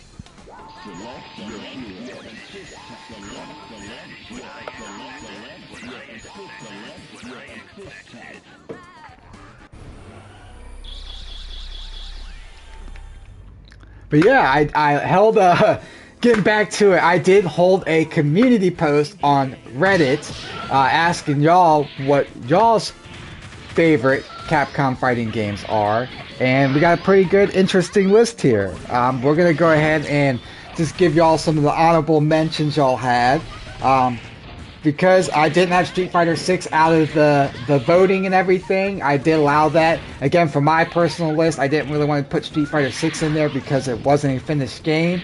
But if it was a finished game, and I had to put it in the list or consider it for the list, I don't know. I don't know if it might. I don't know if it would beat it. I don't think it would beat out Capcom versus SNK 2 or any of the other games on it. Like, I really enjoy my 2D sprite-based fighters and stuff. So Street Fighter 6 also has some very annoying stuff about like throw loops and drive gauge. Period. Just like all the drive gauge stuff. I don't really care for drive rush and drive impact and the parry system in it and everything. That's what Street Fighter 6 is pretty much. So I guess if I don't like that stuff, it's not going to make my list. But yeah, for the community's honorable mentions, y'all had Street Fighter 6, Marvel vs. Capcom 1. Yep, the first Marvel vs. Capcom got quite a few votes. And Street Fighter 2, the classic, the GOAT. I'm surprised they didn't get actually higher up on that list and more votes and everything. But yeah, Street Fighter 2. I think there's probably a lot more younger crowd and everything out there voting, because a lot of us older heads and everything would definitely have Street Fighter 2 higher on our list. It was up on my list, so. Alright, so. Number 10. And between number 10 and number 7, these were all tied in votes, so they can honestly be interchanged between each other. But I just had to order them. So number 10, we had Street Fighter Alpha 2. Banger. Not surprised there. Amazing, amazing game. I personally just kind of passed over it when I was a kid, but now I think it's one of the better Street Fighter games out of all of them. I have a toss-up on days when I want to play Street Fighter Alpha 2 or Street Fighter Alpha 3. Some days I want to play Alpha 2 more, and some days I want to play Alpha 3 more. I wish there was another way to play Alpha 2 online besides Fightcade, because that first Street Fighter 30th Anniversary Collection, you can only play, Super Turbo, Hyper Fighting, Alpha 3, and Third Strike on there. There's no way to play the Alpha 2 online with people on that collection. And Capcom needs to get on the ball, and they really need to just either update that if they can, or just release a new Street Fighter anthology collection, or whatever you want to call it. Like, please just give me a new collection that's like these ones, where every game's online. Give me Alpha 2 Gold, Alpha 3 Upper and Max and stuff in there, all the versions of 3, all with online, all with the private lobbies and stuff you can hold, ranked matchmaking. Please, please, please, please, please, Capcom. Please. Yes, please. Just do it. Alright. The community vote for number 9. We had Ultimate Marvel vs. Capcom 3. Again, not surprised there. The time it came out and everything was huge. It literally defined the tournament scene as we know it now. That and Street Fighter 4, Mortal Kombat 9, King of Fighters 13, all those games and everything, just I loved watching tournaments and everything, tournaments on them and everything. I would go to my local scene and try to join in the tournaments and everything, play some Marvel vs. Capcom 2 and Ultra Street Fighter 4. I did do a little Marvel vs. Capcom 2 and Third Strike. But yeah, it was a magical time being there and everything. It really was. And again, the scene wouldn't be what it is had Ultimate Marvel vs. Capcom 3 and games like Ultra Street Fighter 4 be as great as they were. And at a time too when online gaming was really hitting it off, where like you can play shooting games with solid connections for the most part, and you can play fighting games with good connections for the most part. I mean, it was delay-based netcode, but it was pretty darn good, you know. Now we got rollback, which is arguably better. I mean, I think it's better in a lot of ways, but I also really get annoyed when you get all the rollback frames and the rollback audio desyncs, not desyncs, but when like you get the hit sound effect and stuff like that, but you didn't actually hit the character. The rollback frames happen, and instead they're actually blocking. So that kind of stuff is a little irritating about rollback, but maybe they can fix that one day and have this like happy medium between like delay based and rollback. Yeah, on to the next one. Speaking of games that came out at that time, the community vote for number 8 was Ultra Street Fighter 4. I mean, what can I say? That game is goated. Is absolutely goated. It has the best roster of any Street Fighter game, easily. The music, the vibe of the whole game, the tone of it and everything is great. The little cutscenes is all anime-like. It is so darn good. It revitalized the whole scene, the tournament scene, the fighting game scene. It brought in a wave of games of like this ode, this like, let's go back to like the classic type of gameplay of like Street Fighter 2 and Street Fighter Alpha and Third Strike, this like kind of hodgepodge of all three game series mixed into one. Not just Capcom was doing it, but you had NRS, NetherRealm Studios, and WB Games doing Mortal Kombat 9, where it was like this renaissance of Mortal Kombat game, where it was like they're bringing it back to Mortal Kombat 2 and Ultimate Mortal Kombat 3. And it was just a really great time, and I think so many communities too like melted together at that time. Like everybody was playing Ultra Street Fighter 4. So many people that were in like Smash scene and other scenes were playing Marvel vs. Capcom 3 because it was just that hype and that fun to play. And the skill the skill expression, the personal I don't know how you call it, like the variety that you would see and how characters, how players and stuff would play characters and everything. All the different characters you would see in tournaments. You would see like almost every single team combination for Marvel vs. Capcom 3.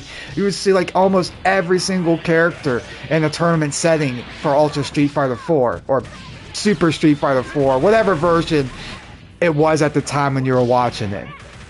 You would just always see like character variety and character specialists and just crazy off the wall stuff that you wouldn't expect, you know. It was awesome. And again, I just want to stress that the scene we have for fighting games wouldn't be what they are now had it not been for Ultra Street Fighter 4 and Marvel vs. Capcom 3 and those games at that time being as good as they are. Because they are good. They're still good.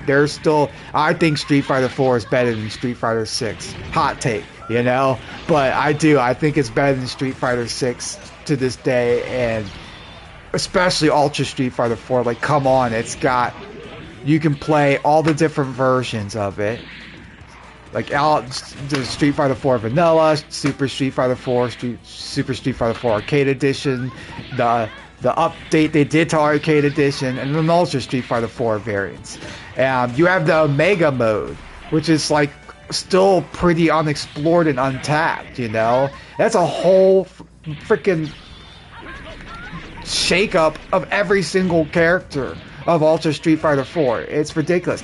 And not just that, but if you really want to, you can have Omega Mode mixed up with the other version selects. So you can do Omega Mode versus Super Street Fighter 4 Arcade Edition version, you know? It's there's so much to it, and there's so much content and everything.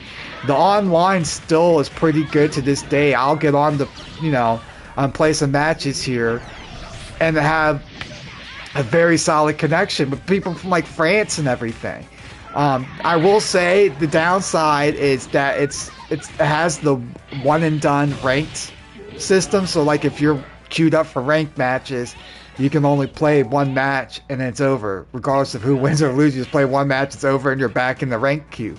I mean, thankfully, the queue is very quick, and there's still so many people playing that if you were to hop on Ultra Street Fighter 4, at least on the PS4 or PS5, you will find a match all day long, pretty much like that. Like, anytime I hop on there, I have no problem finding matches. You know, so it's held up, it's goated. What more can I say about that game? Whew. Alright, so next community vote. Number 7. We have Capcom versus SNK2. No surprise there. I'm surprised it didn't get higher. It definitely beat out the first Capcom versus SNK. That didn't fall on I don't think anybody voted for that, for the community vote, the first one. Again, for me, it's like a nostalgia experience type thing. I really love Capcom versus SNK 1 over the second one, but I understand why everyone loves Capcom versus SNK 2, and I am beginning to like love it myself. And that is the groove ratio system and the amount of characters. There's so much variety and skill expression, and even to this day there's still like people are learning to do stuff and playing grooves that you wouldn't normally see, like P groove and stuff like that, or like ratio 4 Haramaru P groove or some crazy thing like that, and win a tournament with it. You know, it's pretty nuts.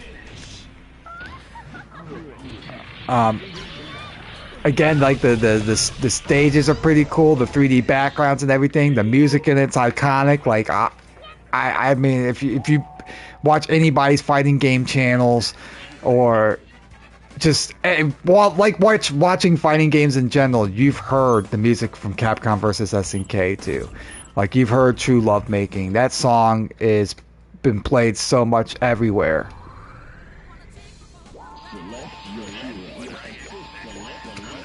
Yeah, I mean, CVS2, it's the gameplay. It's the variety in the gameplay and everything is what makes it so darn good, and why I feel like so many other people have it so high. And for me, it's why I love it now. When I grew up and everything, I thought it was overwhelming. Games like KOF, like 98 and all of them, they felt a pretty overwhelming, with all the characters and the different the group, whatever you want to call them, what they are in there, the advanced and EX. I forget what the systems. There you go, the darn KOF systems. So yeah, CVS2 with the grooves, the ratio, and all the characters. As a kid, it was just a little bit too overwhelming. Of course, now as I've gotten older and I've put way more time into it, I'm like, what the heck was I thinking? This game is absolutely amazing. Like, you know, I really let that like overwhelm me, you know.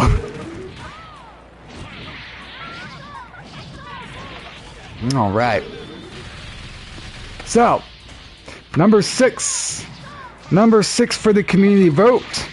And again, for number 6 through number 3, these were all tied in votes, so they can honestly go in any order, but I had to place them in some kind of order, so I went with this one. Again, but number 6, the community vote was X-Men versus Street Fighter. And I'm actually surprised that one was higher. I figured X-Men vs. Street Fighter might hit the list for community, but I did not expect it to actually get that high on it. For me, it's up there too. shoot, where did I have it at? I had it at number 9, so it definitely made my list and everything. What can we say about the first time seeing the Marvel, X-Men characters versus the Street Fighter characters was like a very wow moment. It completely floored me first time walking into arcade and seeing that cabinet. I was like, holy cow. Like, I've seen X-Men Children of the Atom. I played it on the Saturn and everything. I really liked the game, but that was so cool. I would get my butt whooped, obviously, back then. I was a young kid. And once I saw like Marvel vs. Capcom 2, I didn't really go back to X-Men vs. Street Fighter until I got older. But when I got older, especially when I got the arcade one up, I put a lot of time into it and started getting better. I started putting a lot of time into it with the collection and everything, and it's just grown so much on me. It really has. Like, I always really liked the Marvel superheroes better. So as a kid, I gravitated towards those games more. Any of the Marvel games that had like the Avengers characters, Hulk and Iron Man, Captain America. But now it's like X-Men vs. Street Fighter plays so darn well. It really does. It's better than Marvel vs. Capcom. I mean, Marvel superheroes versus Street Fighter. To me, it's better than the first Marvel vs. Capcom, which I know that's kind of a hot take, but I guess it's not that much of a hot take because the community voted it higher too than the first Marvel vs. Capcom. I don't know what it is. The first Marvel vs. Capcom, it's just some certain mechanics of it. I just don't gel well with me, But X-Men vs. Street Fighter, even with the infinites and everything, and even with some of the jank, it's so good. It's a good one. I can understand why the community did vote it high. I voted high. And I can understand why y'all did too. Alright, so next up, number 5. The community vote for number 5. I'm happy about this one. I was surprised, but I'm so happy about this one that I actually cracked the community's top 10. And that's Vampire Savior. Yeah, VSAV cracked the top 10. It even got higher than a lot of these other ones. It beat freaking CVS2. It got number 5. I was like, wow.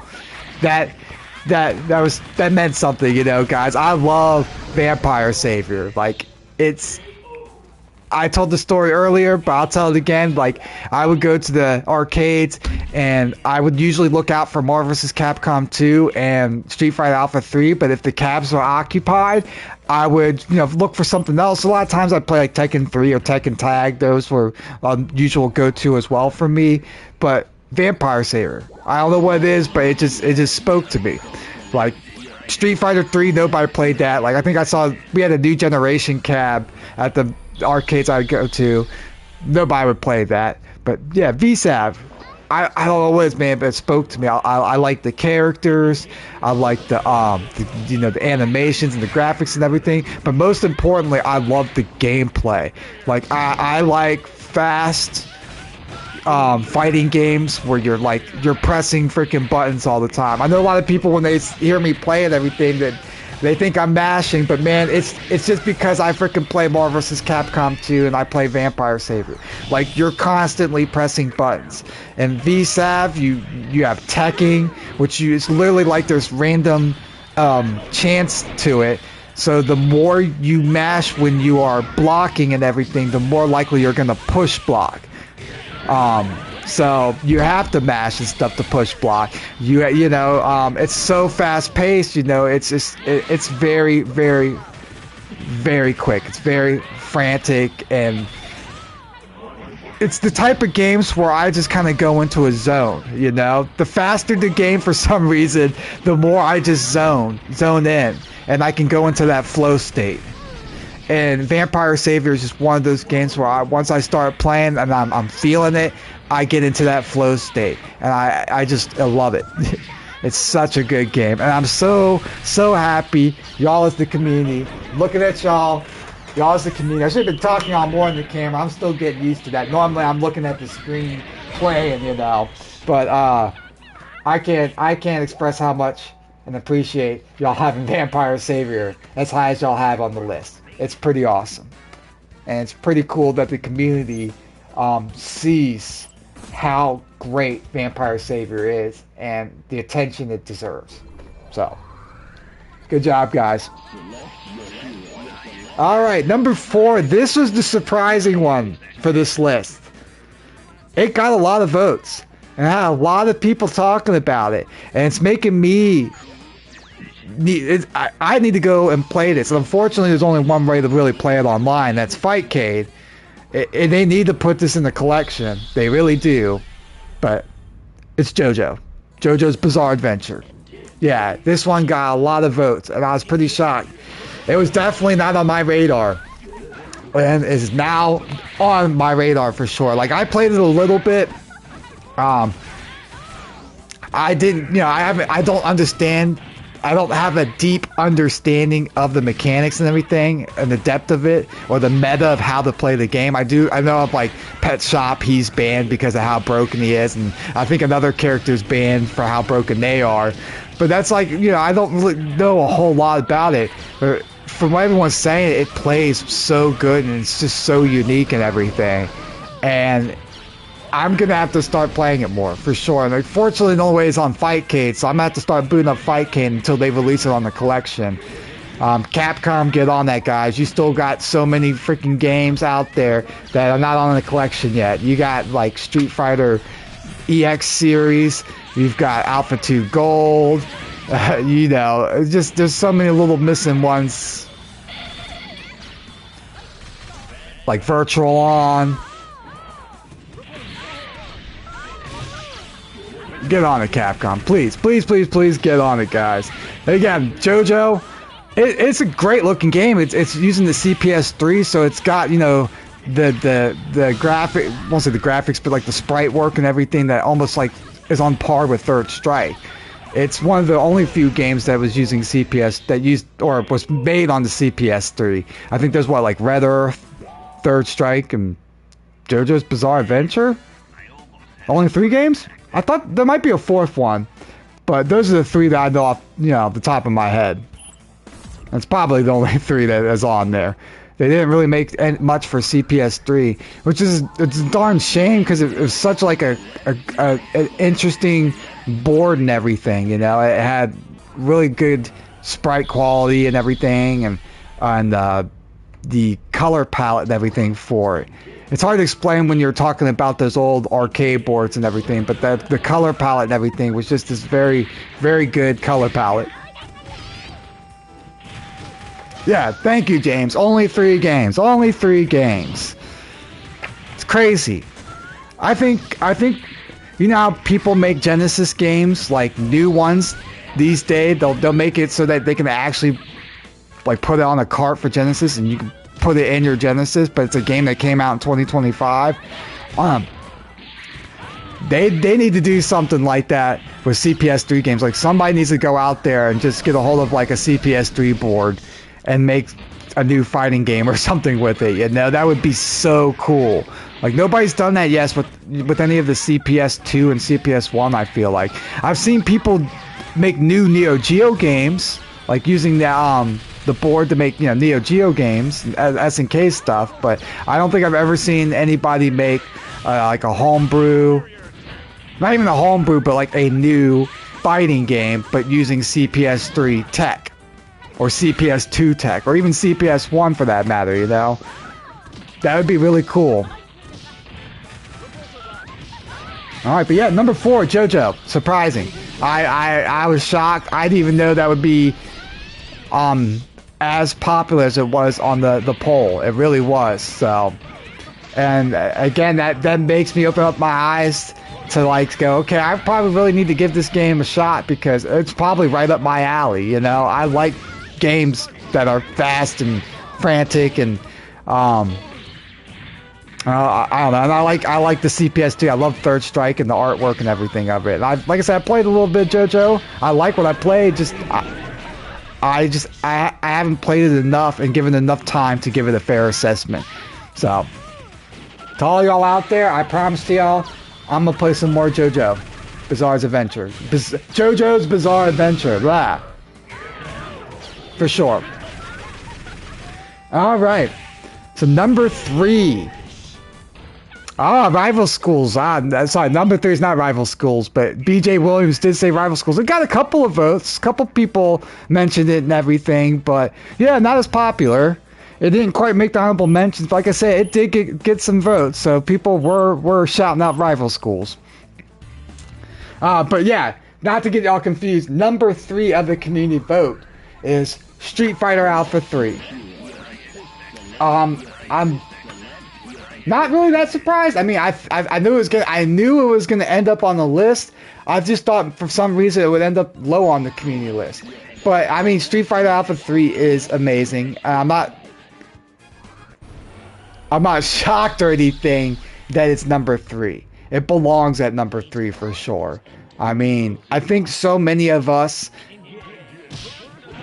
when we had experiences in the past, especially some of us older guys and everything that grew up in the arcades and grew up with the PlayStation, the Dreamcast and everything, and the PSP, Alpha 3 was just more common and more popular of a Street Fighter game than Third Strike is. So by default, more people have played Street Fighter Alpha 3 and then probably enjoyed it more than Third Strike.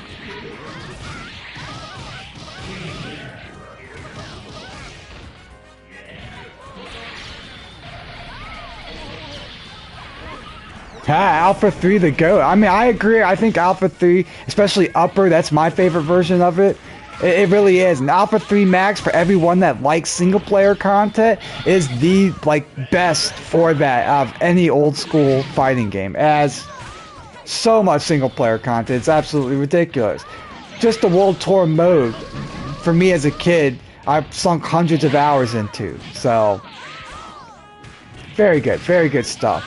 But again, it's been re-released and been in collections and stuff like that so much compared to the other Alpha games and compared to Third Strike and stuff that a lot of us have had great experiences with it and have played it, whether we played on the PlayStation or the Dreamcast or the PlayStation Portal. We've all kind of had experiences with it, so no real shocker that it's number 3 for y'all, not at all. Alright, number 2. So I won't really spoil what number 1 is, but after I say number 2, you're probably going to guess what number 1 is. For my list, it's a little bit flip-flopped. For yours community list, number 2 was Marvel vs. Capcom 2. Yep. At first, when I first opened up the poll, it was getting no votes. And all of a sudden, people were just flooding in with it. Marvel vs. Capcom 2 is the GOAT. It's the greatest. It's my favorite video game of all time. I'm not surprised it's number 2. I thought it might be number 1, but I'm not surprised what number 1 is. What can I say? I've played so much of it. I played thousands and thousands and thousands of matches. Quite literally, I probably have broken 10,000 matches played. Of this. I'm pretty sure I have. I've just my arcade one up. I have over 4,000 or 5,000 matches played on it, and quite a good chunk of matches I did play on it didn't even get counted towards that because of the bug that arcade one up had for their online lobby thing. If you played more than 3 or 4 matches in a set, the rest of the matches wouldn't get logged towards your win-loss. So I probably played double that with how much I played sets. I would get on there and I'd be on there for 4 or 5 hours and play anybody that want to play with me. Because the way their lobby system, it's kind of like Fightcade. You start in it and you just wait for somebody to join in. And I would play anybody that want to play with me. And even to this day, that's how I play all fighting games. I hop on ranked and play anybody that wants to play with me. I like to talk that smack talk and everything while I'm playing and everything, but at the end of the day and at the end of the set and matches and everything, I respect the player across me, especially if the player, is running the set and is giving their all, and I don't care how they play, the play style, anything like that. If you're not being a douche and one and dunning and being all that good stuff, I respect you. You show respect, I'll respect you as well. And again, I love running this set. Like, that's my favorite thing about fighting games is running like 10, 20 matches with someone, you know. For me, sometimes it takes that time to adapt and everything to get a rhythm with, like, you know, my opponent. And I just want to say about the Capcom Fighting Collection, all three of them, I love the rank system. I know it's kind of like a topic of debate, but you know, I love running the set, and I love the fact that with these old fighting games that already have like small player bases, the online ranked queue and everything for it is something that encourages you to play more matches with people. The fact that there is no win-loss record, the fact that you don't even lose points or anything, you always just gain points, even if like once you start getting the higher ranks, the 1 point is like doesn't do any, like the 1 point, you're not gonna rank up just losing all the time, you know. It's inconsequential, the 1 point, once you hit Ultimate Grandmaster. But still, it's like it has a great ranking system, because like, you know, if you're Ultimate Grandmaster, or if you're a new player or something, and you run into an Ultimate Grandmaster, you know that person is freaking good, you know. Like, it's not like, oh, they just might have just played a million matches, but they'd be like, you know, not that great at the game. It's like, no, you have to still be good to be at the higher ranks and everything. You can't just be okay and be an Ultimate Grandmaster and everything. It's going to take you like 5-10 years to hit that rank. So it doesn't, like, you know, you don't really have to worry about, like, I guess ego. I guess I never really put ego too much into it, or whatever you want to call it when I'm playing fighting games. But having that rank system that doesn't show the win losses and everything, you don't lose points, so you're not like going down in rank and everything like that. It makes it to where you can just enjoy the matches and keep on playing. And I think every old fighting game needs a ranked or online matchmaking system like these collections have. Like, I think for Marvel vs. Capcom 2, this is probably going to be the way to play it from now on. Like, Fightcade is okay, but the collection is better. It really is. So, and like I said, I think going forward, the Marvel vs. Capcom Fighting Collection is going to be the way, you know, competitive players and everything else play Marvel vs. Capcom 2.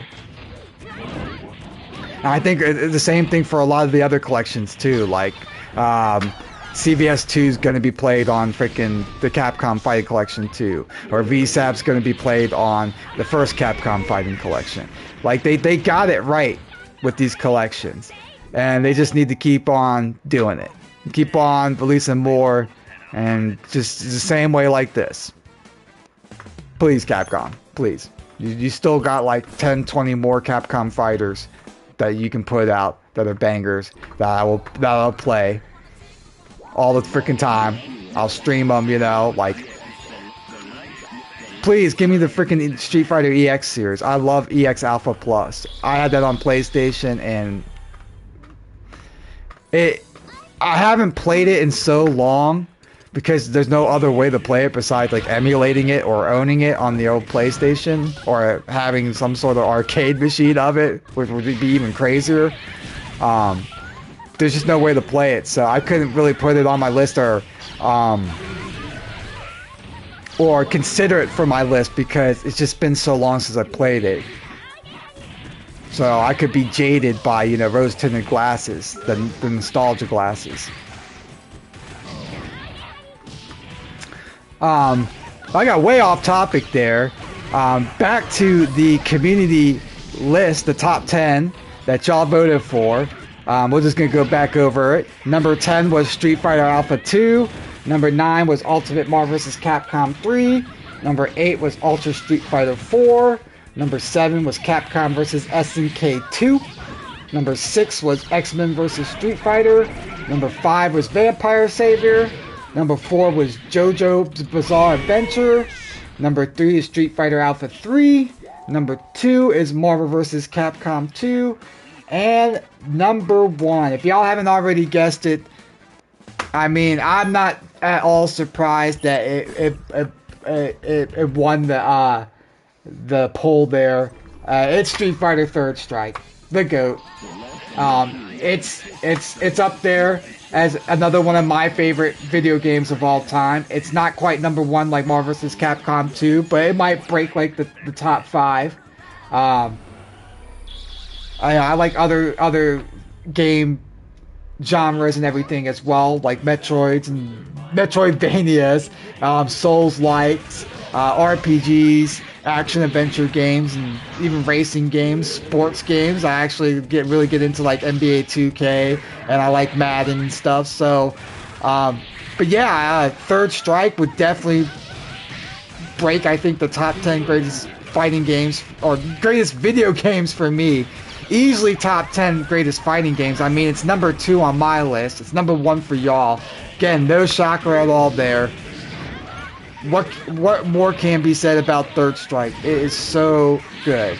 I mean, even to this day of 20 plus years of playing it, I'm still getting better. I'm still learning. I'm still just enjoying every moment of it, you know? Even after all these years, just like with Marvel vs. Capcom 2, I have Third Strike on everything, man. I had it on the Xbox 360 with Third Strike Online. I had the Xbox 15th anniversary. I had Third Strike on the Dreamcast. I played it on the emulators. I got the Street Fighter Anniversary Collection on Xbox, on PlayStation, on the Switch. I've got it just on everything. I play it on Fightcade. It's like I can't stop playing the darn game. Sometimes I'll take breaks and play Alpha 3. I'm just kind of one of those people like, well, sometimes Alpha 3 I'm just feeling more, and sometimes Third Strike I'm just feeling more, but I always go back to Third Strike, and I always love playing. I always have a good time, even if I'm just going through the arcade mode, sitting in bed playing on the Switch. It's just, that's one of those games where it's so good. Marvel vs. Capcom 2 is one of those games where the arcade mode of it it's pretty easy, and I played it so much that, like, if I had the choice, like, just to sit in bed and relax and play either Marvel vs. Capcom 2 single player or Third Strike, single player arcade mode, I'd rather play Third Strike. So, and again, it's like I'm still learning so much about it and playing new characters and trying out. Like, I've been learning how to play Hugo. After all these years, I've never even touched Hugo. But now that, like, I'm much more of a grappler man, and I usually always have like a pocket grappler in almost all the fighting games I play, I've been learning how to play Hugo. I did already know how to play Alex. Alex was definitely one of my mains, but he's missing the 720. His supers, unfortunately, are not that good. They're some of the worst in the entire game.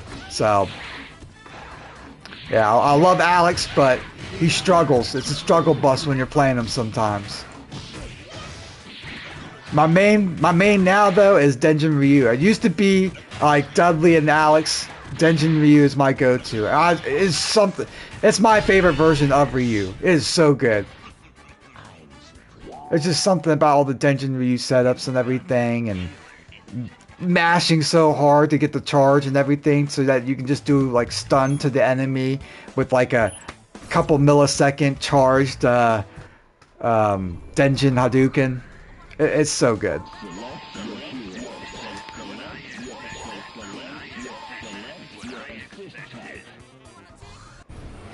But yeah, that is number 1 for the community. Street Fighter 3 Third Strike. I'm surprised Street Fighter 6 didn't make it higher on the list. As much as people talk about how great Street Fighter 6 is, it didn't get that many votes. So, maybe everyone had probably the same thinking I did, where it was just that it's not finished, and it's like you can't really give it a fair assessment as great as Capcom fighting games if the game's not finished yet. So maybe that was it.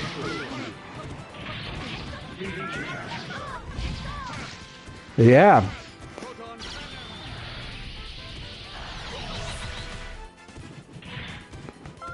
Right. I mean, I hope y'all enjoyed this live stream. It's a little something different.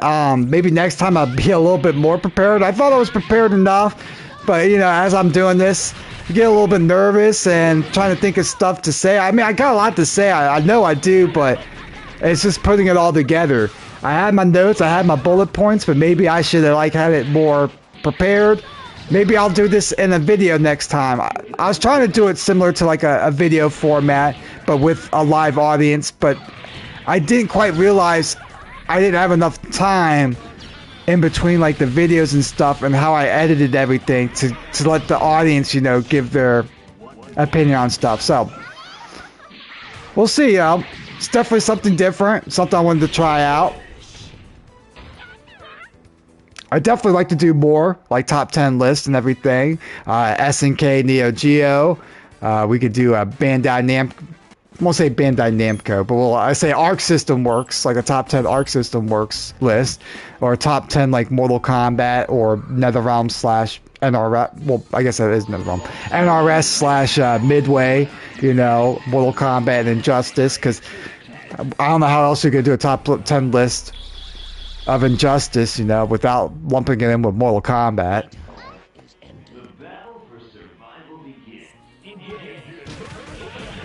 And then eventually do like a top 10 greatest fighting games of all time list. Which, if you ever watch that in the future, and if you've already seen this one, you'll probably already spoiled to what number 1 is. Of course, it's Marvel vs. Capcom 2, you know, my favorite game of all time.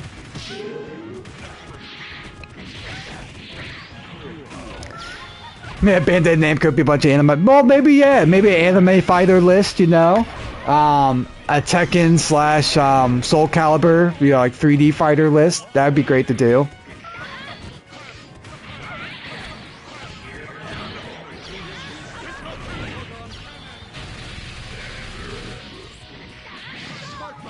Maybe the Fighting Layer game was a Fighting EX Layer. That would definitely be a interesting game to play. I've only played that a little bit, but I liked what I played of it.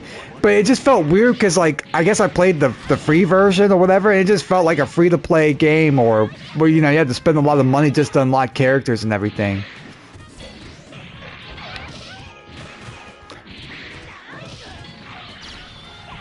I don't know, just something about the presentation of the game makes it feel like it's like a mobile game or something, you know? And that kind of turned me off and away from it. And something like Street Fighter 5, like, sometimes it's weird, like, presentation of a game can just kind of turn me away from it. And that happened with Street Fighter 5. I was starting to get into it. Like, I literally bought, coming from Street Fighter 4 and how much I loved Ultra Street Fighter 4, and when they announced Street Fighter 5, I was so hyped. But I didn't have a PlayStation. I didn't own a PlayStation 4. I still bought a copy of Street Fighter 5. Even though I didn't have a PlayStation, just so I can take it to a friend's house or something and play it. And I sat on this copy for so long because I didn't have any friends that had a PlayStation. All I had was Xbox. So I literally had this copy. It's a one PlayStation 4 game, even though I didn't even have a PlayStation 4, of Street Fighter 5. Just because I wanted, you know, I wanted to play it so bad. I thought it was going to be great, you know, just coming off of Street Fighter 4. I finally played it after getting the PS5 years later. This is like maybe a year before Street Fighter 6 came out. So I finally got around to playing it. And after, you know, going through the menus and picking my character and everything, and before the freaking first round starts, it starts advertising me like costumes and like tournaments and stuff that are coming up. And it completely like took me out of the game. Like, the immersion and everything of being in the game, it completely took me out of it. And it didn't make me feel like I was playing a Street Fighter game for some reason. And because of that, I have not really gone back and played Street Fighter 5 and, you know, really given it a fair shake. Because even still to this day, like, if you boot it up, every time in between a round, it's like advertising you to buy stuff, or telling you that this thing's coming up, or it's doing this thing, and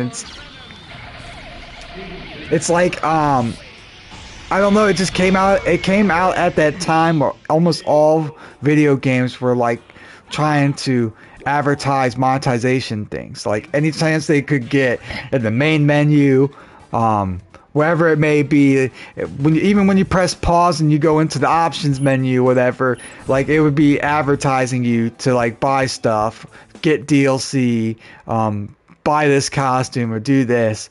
And Street Fighter V was really egregious with it. It literally happened like every match you had, whether you're online or just playing through arcade mode and stuff like that. Everything before the round, it would just be that kind of stuff. And I didn't realize I was talking so much. We got through that video as well.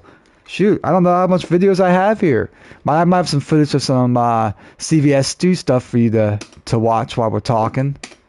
Let me go ahead and pull that up. Why not? Oh, no, maybe I don't. Maybe it'd be a good time to end the stream. Who knows?